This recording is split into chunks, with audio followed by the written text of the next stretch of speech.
ऐसे में बहुजन समाज पार्टी के राष्ट्रीय अध्यक्ष माननीय बहन जी ने मात्र रिजल्ट आने के 2 दिन के अंतराल पर 24 पिछले माह की 24 तारीख को रिजल्ट आया और 26 तारीख को बहन जी ने दिल्ली बुला लिया। बहन जी ने समस्त कमेटियों को भंग करके प्रदेश की कमेटी बहन जी ने बनाया।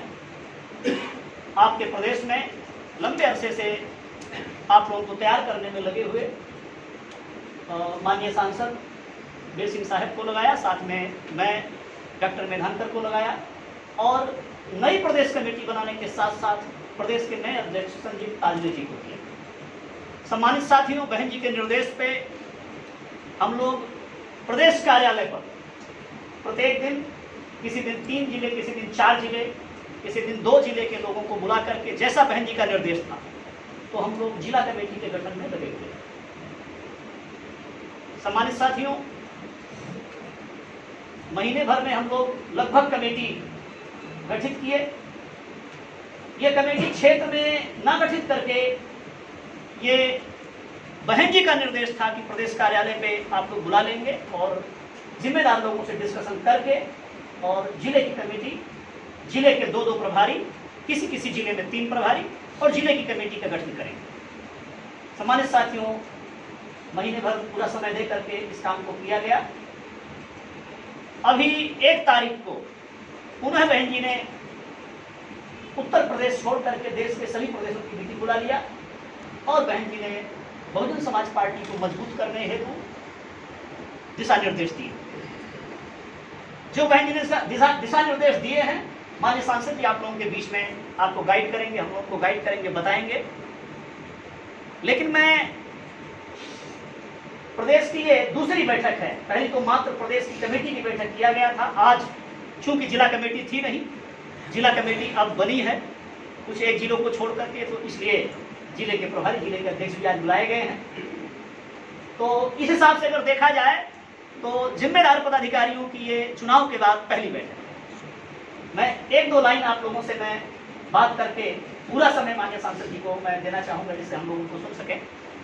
सम्मानित साथियों, ये महाराष्ट्र प्रदेश वो भूमि है जहां पर ज्योतिबा फुले पैदा हुए, जहां पे साहू जी महाराज पैदा हुए और जहां पे परम पूज्य Baba Saheb doctor B are Ambedkar. ये वो पवित्र भूमि है, ये वो पवित्र भूमि है जहां पे मान्यवर कांसी राम साहब जब उन्होंने नौकरी ज्वाइन किया, नौजवानी की उम्र में पुणे में आए और पुणे में आकर के साहब का खुद का ये जगह जगह कथन रहता था रैली में, प्रोग्राम में, कि मैं जब महाराष्ट्र में पुणे में आया तो मेरा अम्बेडकर बात से परिचय। मतलब बाबा साहेब डॉक्टर अम्बेडकर की जीवनी, बाबा साहेब डॉक्टर अम्बेडकर का मिशन, उनका आंदोलन मानवर कांसी राम साहब को मिला इसी महाराष्ट्र में। तो कह सकते हैं कि यही महाराष्ट्र प्रदेश है जो मानवर कांसी राम साहब की भी प्रारंभिक कर्मभूमि रही। ऐसे 4 महापुरुषों का जीवन जहां पे लगा हो, ऐसे पवित्र प्रदेश के आप लोग वासी हैं, सब बुद्धिजीवी हैं, सब जानकार हैं। इसलिए हम तो उन्हीं बातों को रिपीट कर सकते हैं जो बातें आप पहले से बोलते आए होंगे, कहते आए होंगे, करते आए होंगे। हमारे रिपीट करने में हो सकता है किसी किसी की चेतना जग जाए, किसी किसी का मनोबल बढ़ जाए और फिर से नई ऊर्जा के साथ हम लोग काम को आगे बढ़ा सकते। सम्मानित साथियों, मान्यवर कांसी राम साहब ने पे back to society, Baba Saheb की इस बात को पूरा करने के लिए अपनी जिंदगी के 22-23 साल लगाए और उन्होंने बाम सेफ बनाया। अभी बहन जी ने 1 तारीख की मीटिंग में इसी पर फोकस करते हुए हम लोगों को गाइड किया कि बाम सेफ क्यों बनाया, किस लिए बाम सेफ बनाया। गैर राजनीतिक जड़ों को मजबूत करने के लिए BAMCEF, non political roots को मजबूत करने के लिए बाम सेफ बनाया। सम्मानित साथियों, आप लोग सुने होंगे माननीय कांसी राम साहब, उन्होंने खुद कहा कि मुझसे कई बार बार जब आंदोलन करते थे तो साहब से लोग हिसाब मांगते थे। तो मानवर कांसी राम साहब ने कहा, फिर मैंने फैसला लिया कि मेरा कोई घर घाट नहीं होगा, मेरा कोई परिवार नहीं होगा। जब होगा नहीं कोई तो शायद ये समाज मेरे ऊपर विश्वास कर सके और विश्वास करके इस आंदोलन को आगे बढ़ ले जा सके। सम्मानित साथियों, ये विश्वास वाली लाइन मैंने इसलिए आपके बीच में कोट किया क्योंकि ये विश्वास ही टूटा हुआ है, ये विश्वास कायम नहीं हो पा रहा। महाराष्ट्र प्रदेश में अगर ये विश्वास हम लोग पैदा कर ले जाए आंदोलन के प्रति, मानवर कांसी राम साहब के प्रति, बहुजन समाज पार्टी के राष्ट्रीय अध्यक्ष बहन जी के प्रति और आज की जो राजनीतिक परिस्थिति है उसमें अपने लीडरशिप के प्रति अगर हम लोग ये विश्वास पैदा कर ले जाएं तो सम्मानित साथियों, यदि महाराष्ट्र प्रदेश तैयार हो जाए तो चूंकि ये आंदोलन की भूमि है, जो काम उत्तर प्रदेश तैयार होकर के नहीं कर पाया, नहीं कर पा रहा, वो काम महाराष्ट्र प्रदेश से आप लोग कर सकते हैं। यहां पे हो जाएगा तो पूरे देश में हो जाएगा, ऐसा मेरा कहना है। तो सम्मानित साथियों, मानवर कांसी राम साहब की ही बात को माननीय बहन जी आगे रखते हुए और फिर कहा कि साहब ने निर्देश दिया कि हम लोगों को जब तक गैर राजनीतिक जड़ें मजबूत नहीं होंगी, अपने पैरों पर नहीं खड़े होंगे, तो हम राजनीति में कामयाब नहीं होंगे। साथियों, ये दिसंबर का महीना है, अगले माह बहन जी का जन्मदिन आ रहा है।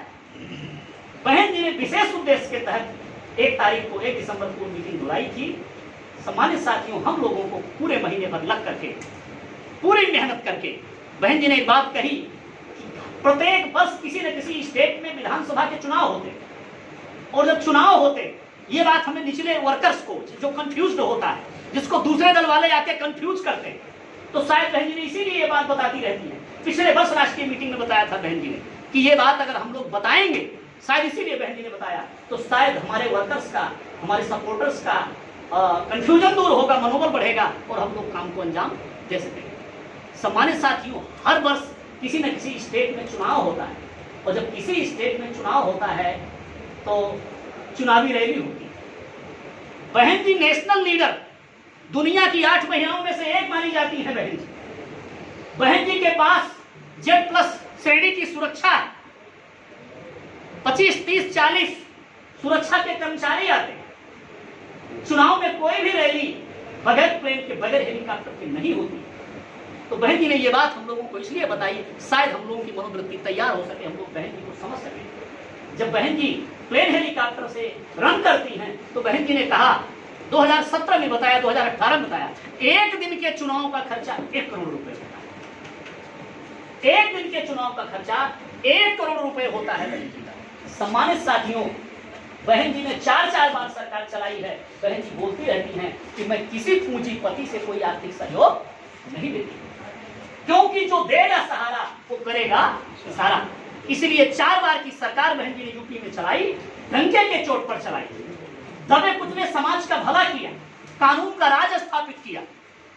बहन जी ना टूटने वाली, ना झुकने वाली इस देश की ऐसी लीडर है जिनको आप लोग आयरन लेडी कहते हैं, लो महिला कहते हैं। तो सम्मानित साथियों, यदि हम लोग बहन जी को मजबूत करेंगे, यदि हमारी पार्टी के पास कोष होगा, चुनावी सभा जनसभा हम कर सकेंगे, हम ज्यादा ताकत लगा सकेंगे। उदाहरण के लिए मैं बात कहना चाहूंगा, अभी आप लोग जिम्मेदार लोग उधर गए होंगे, आप लोग चैत्य भूमि में आप लोगों ने देखा होगा, आपकी होर्डिंग्स लगी हुई है। हम लोगों ने काफी माहौल बनाने का प्रयास किया है, आप लोगों ने माहौल बनाने का प्रयास किया है। तो सम्मानित साथियों, हम लोगों को ये जो प्रदेश की बैठक है, तो अभी हम लोगों को बहन जी के जन्मदिन मनाने के ऊपर, बहुजन समाज पार्टी को अर्थ संग्रह करने के ऊपर, बीएसपी को मजबूत करने के ऊपर, बहन जी के हाथों को मजबूत करने के ऊपर ये बैठक प्रमुख रूप से बुलाई गई। सम्मानित साथियों, माननीय बहन जी ने उत्तर प्रदेश में जो करके दिखाया है उसका गुणगान आप लोग भी करते रहते हैं, और हम लोगों के पास जैसा जैसा समय मिलेगा उसका गुणगान, उसका विवरण रखेंगे। एक बात मैं कहना चाहूंगा, बहुत जिम्मेदार साथी कल मिले चैत्य भूमि में, साहब ये बहुत वर्षों से कैडर देते हैं, कई सारे लोगों का परिचय हमारे जिम्मेदार साथियों ने करवाया, बहुत वर्षों से कैडर देते हैं। यहाँ पे जो आप लोग बैठे, हम जो इधर बैठे, हम 1 तारीख की मीटिंग अटेंड करके बहन जी की, 26 तारीख की मीटिंग अटेंड करके बहन जी की आए हैं। अब वो जो जिम्मेदार साथी कैडर देने में लगे, उनसे हमारा कहना है, आप 1984 वाला कैडर देते या 94 वाला कैडर देते या 2004 वाला कैडर देते या 2014 वाला कैडर देते हैं या 2019 वाला कैडर देते हैं। बहन जी हमारे लीडर हैं, कुछ तो अपडेट होता होगा, कुछ तो इंफॉर्मेशन नई होती होगी। वो जो नई इंफॉर्मेशन है, नया अपडेट है, जिससे इस मूवमेंट को गति दी जा सकती है, वो कैडर कौन दे सकता है? जिसको बहन जी कैडर देंगी वही तो कैडर दे सकता है। तो मेरा उन जिम्मेदार साथियों से कहना है, कैडर देने वाले साथियों से हमसे बात करना चाहिए, हमसे भी कैडर लेना चाहिए, हम उनका भी कैडर लेंगे, वो हमसे भी कैडर लें, और नए जमाने के साथ, नए अपडेट के साथ अगर हम लोग मूव करेंगे, चलेंगे, तो हम लोग कुछ परिणाम दे सकते। तो सम्मानित साथियों, बात को मैं और ज्यादा न कहते हुए, मौका मिलेगा फिर आप लोगों से शुरू होते रहेंगे। माननीय सांसद जी हमारे बीच में उपस्थित हैं, इसलिए मैं इतना समय फिर भी ज्यादा ले लिया। तो मैं आप सब लोगों से ये निवेदन करता हूँ कि आप बहन जी के आदेश को जो माननीय सांसद जी देंगे, हम सब लोग लग करके उसको पूरा करेंगे और पूरा करके बहन जी के हाथ को मजबूत करेंगे। इसी धारणा के साथ अपनी बात को मैं रोकता हूँ। जय भीम, जय भारत, जय हिंद। धन्यवाद डॉक्टर वेदनकर।